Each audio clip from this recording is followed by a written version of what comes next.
Welcome to Mystic Artistry Podcast.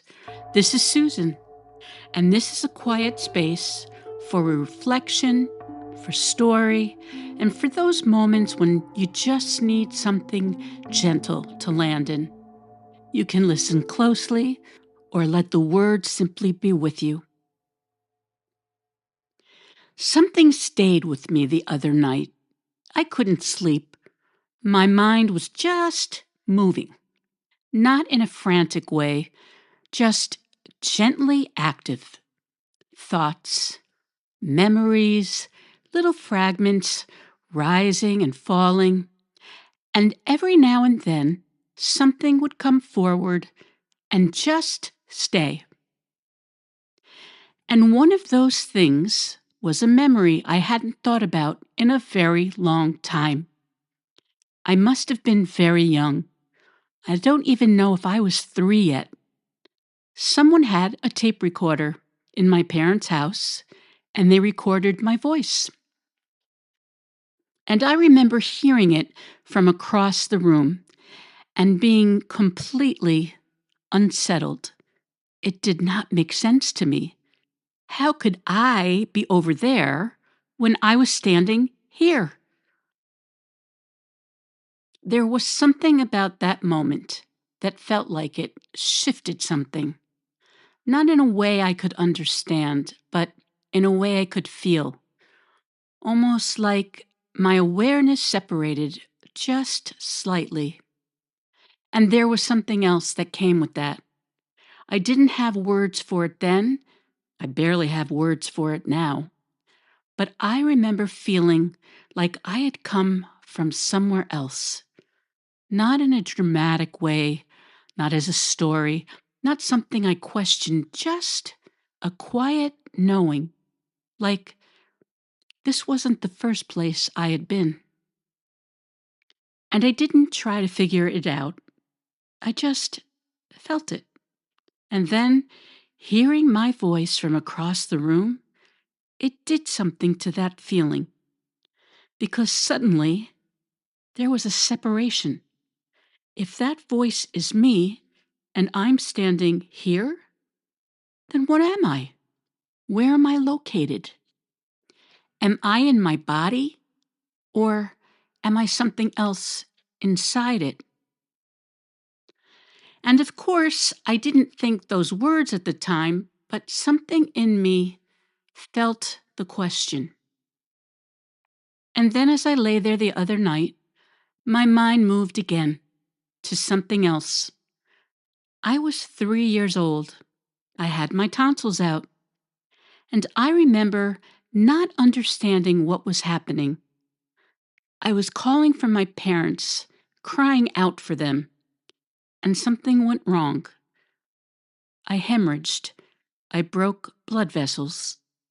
They had to give me a blood transfusion. But what stayed with me wasn't just what happened. It is what I experienced. I remember leaving my body. I floated upward. And I was aware in a way that felt very calm, very clear.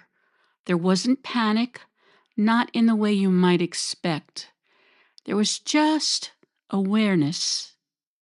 And I moved into the hospital room where I had been staying. There was another little girl there, an African American girl, and I remember looking at her feet. They were pink, and I remember noticing the contrast against her skin.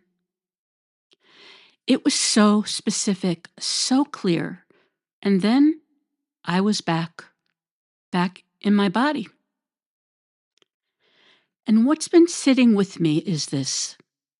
I don't remember what I had for lunch 2 days ago, but I remember that clearly, completely. And I started to wonder, what is that?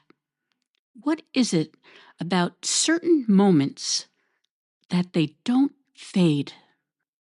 They don't blur, they don't soften, They don't dissolve into time, they just remain. As if they're not really memories, but something else, something we're still connected to. And I began to think maybe there are more moments in our lives when our awareness expands before we even understand what awareness is, before we have language, before we have explanation, before we have anything to place it into. And because of that, it stays untouched, whole, untranslated. I think about that little girl, hearing her voice from across the room, feeling like she had come from somewhere else, not questioning it, not analyzing it, just knowing. And I think about that same child, floating, watching, aware. And I wonder if those moments were never meant to be explained, only remembered. And maybe they don't stay with us because we held on to them. Maybe they stay because something in us never left them. I wonder if you have something like that, a memory that never quite left you, something that doesn't feel like it belongs to time, something that feels as alive now as it did then. Maybe it's not something to figure out. Maybe it's something to sit beside, to acknowledge, to allow. Some memories don't fade, not because we held on to them, but because something in us never left them. As always, I am listening.